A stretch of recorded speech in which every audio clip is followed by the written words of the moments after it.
नमस्कार दोस्तों, आप लोगों का स्वागत है आज की इस कहानी में।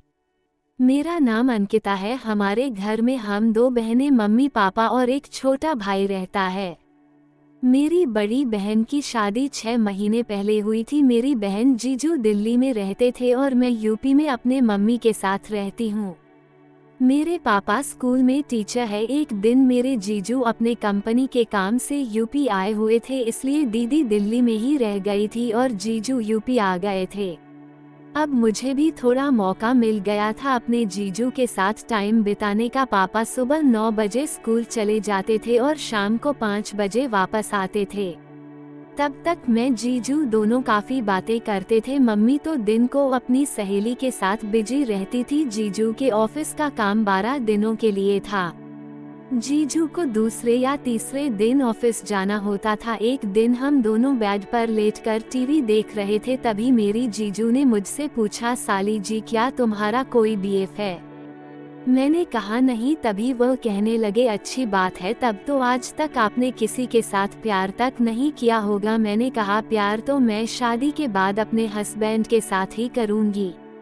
मेरे जीजू बहुत ही हैंडसम और स्मार्ट थे, इसलिए मैं आज उनके साथ पूरा दिन लेटी रही और कभी कभी उनके बाजू पर भी अपना सिर रख दे रही थी। मुझे बिल्कुल भी डर नहीं लग रहा था। मुझे उनके करीब जाना बहुत अच्छा लग रहा था, जैसे कि हम दोनों एक दूसरे को बहुत पहले से जानते हैं। क्योंकि मैं आज से पहले कभी भी किसी लड़के के साथ इस तरह एक बेड पर कभी नहीं लेटी थी, पर आज पता नहीं इतनी हिम्मत मेरे अंदर कहां से आ गई थी।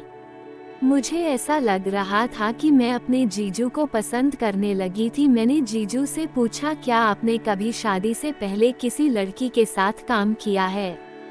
तो उन्होंने कहा, हाँ मैंने शादी से पहले काम किया है। शादी से पहले मेरी एक गर्लफ्रेंड थी और हम दोनों ने वह सब काम किया है।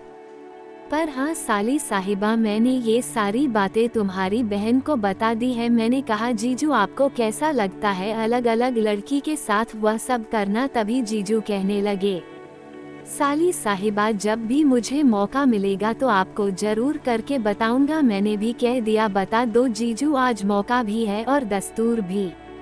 दरअसल आज हमारे घर पर कोई नहीं था। मेरी माँ मौसी के घर गई हुई थी और इतनी जल्दी घर आने वाली नहीं थी। तभी जीजू बोले, जब भी मौका मिले कर लेना चाहिए। तभी मैंने कहा, तब तो आज हमें पक्का ही कर लेना चाहिए। मैंने मजाक में कहा और इस पर वो हंसने लगे। जीजू बोले, साली साहिबा जब तुम मुझे वह काम करने दोगी तभी तो मैं आपके साथ वह वाला काम कर पाऊंगा और आपको इतना खुश कर दूंगा जितना आप कभी अपनी पूरी जिंदगी में खुश नहीं हुए होंगे। मैं आपको एक शर्त पर ही काम करने दूंगी, अगर आप मेरे मम्मी पापा को मेरी आगे की पढ़ाई के लिए मुझे अपने साथ दिल्ली लेकर जाओगे। तभी जीजू बोले, मैं मम्मी पापा से इस बारे में बात करता हूँ और इस बार तुम्हारा पक्का काम हो जाएगा। इतना कहकर वो मेरे करीब आ गए और मुझे अपनी ओर खींच लिया।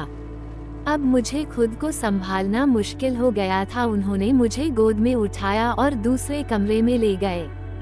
मैंने उनको कसकर गले लगा लिया और फिर उन्होंने मुझे खूब प्यार किया। लगभग 2 घंटे तक उन्होंने अपना सामान मेरी अलमारी में रखा और मुझे भी बहुत आनंद आने लगा था। 2 घंटे तक हम दोनों ऐसे ही पड़े रहे। थोड़ी देर के बाद मुझे बाहर मम्मी की आवाज़ सुनाई दी तो मैं जल्दी से उठी और बाथरूम चली गई और जीजू भी बिल्कुल नॉर्मल इंसान की तरह लैपटॉप पर काम करने लगे। अब जब भी हमें मौका मिलता हम एक दूसरे के साथ खूब प्यार करते थे।